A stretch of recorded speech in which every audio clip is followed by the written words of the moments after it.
Alrighty, I'm at my local park where I'm going to pick up some single-celled life form samples. I have lab assistant Mary with me, who has warned me on penalty of death not to show her face. Okay.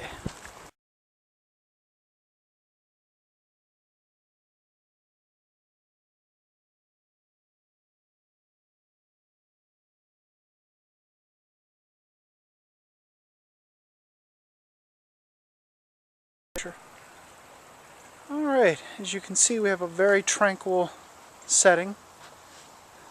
This is a perfect location, I believe, to find my paramecium. There are even fish in the water.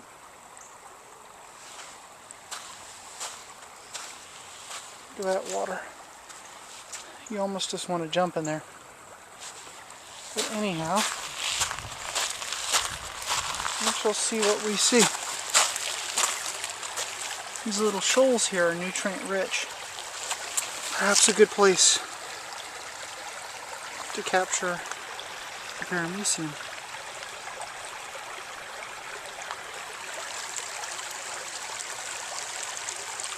That's all. Okay. You're the videographer, so keep me in the video. Okay. Alright, here I am, and I'm collecting samples with my lab assistant Mary, who on pain of death will not allow herself to be videotaped. Regardless, I'm using these little specimen containers right here I got at the store. They're cleaned out and everything like that, numbers, and I write everything down.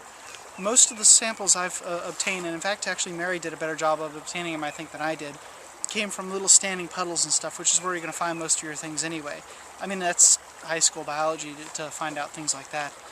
Regardless, I'm going to now take a more free water sample and see if I can grab an amoeba or two. Now, let me remind you all that I am not an expert and have no idea what I'm doing. So let's see how good I do of a job when I'm technically totally an absolute novice. Alright, I'm going to come over here to the water, get my foot out of it before it becomes completely soaked. And I'm going to take this, I'm going to capture a little bit of water. Your hand's in the way. And I'm going to, thank you lab assistant Mary, I'm going to pour the water out. So this is pretty well primed I think now. And there's some green slime. Actually check that. I'm going to grab the green slime while I'm here too. Let me grab an empty sample container.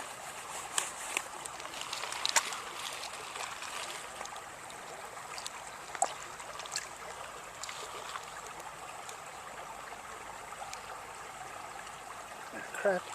Could have done a better job of that. But regardless, there it is. Well, it could eat the leaf. Green slime.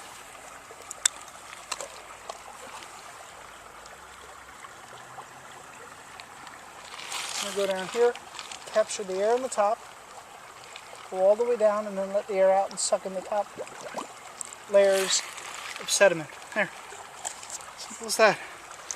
Now the most important part of all, after you capture your samples, it's sort of like the number one thing to do here, is you write down what you got. If you don't write it down, then how will you know? Sample 3, silt, bottom, and sample D. BCD. What was D? Green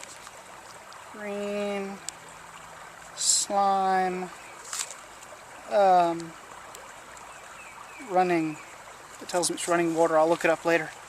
Alright folks, let's see what kind of a kingdom of critters we're going to find when we get back to the microscope. Thank you lab assistant Mary. Your payment will be as usual.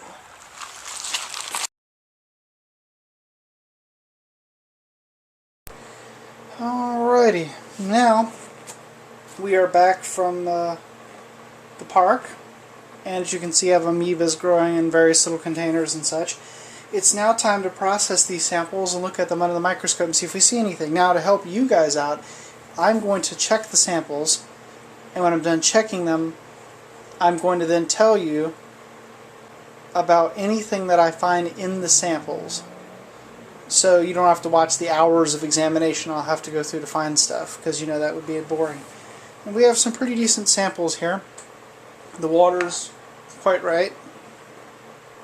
Lab assistant Mary did a very good job of finding stuff.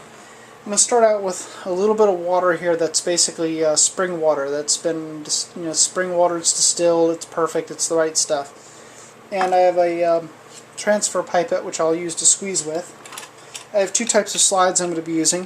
For up close and personal, I'm going to use a flat glass slide along with a cover slip. And initially though, when I'm just looking for stuff, when I'm first getting a feel of what's there, oops, little papers here fly everywhere, I'm going to use these things. They have an indentation in them, see? A little dent, and that dent is what's going to allow me to see everything. So, without further ado, let's see what we can find in our park. Alright, well, let's see what we have here. I'm going to show you the start here because recently YouTube cut off my monetization for my video because they said that I couldn't show proof of copyright for my videos of amoebas. Apparently, I guess they thought they were good enough that they must have been taken from some site. Which is regrettable, because I'm not sure how in the world you'd ever show copyrights, but here you are, YouTube, in the event that you watch my video. Here's the microscope. Does this serve as copyright? God, I hope so. Alright, I'm going to take my first sample. I'm going to take sample A, and let's pop the top off of this. Put this down while I remove the top. There we go. And I'm only going to show you this for one because you don't need to watch me do this for every single one. I'm going to squeeze a little bit of air out. I'm going to go down to the murky bottom and pull just a little bit of stuff. Put a drop. One single drop is an entire universe when dealing with these sorts of things. Okay, now let me put this here so you can see. Let's switch this to the correct objective, my 4x. My least powerful objective. And now I move this in a position so it's good to go. Turn on the light. And now we'll see what's under the microscope.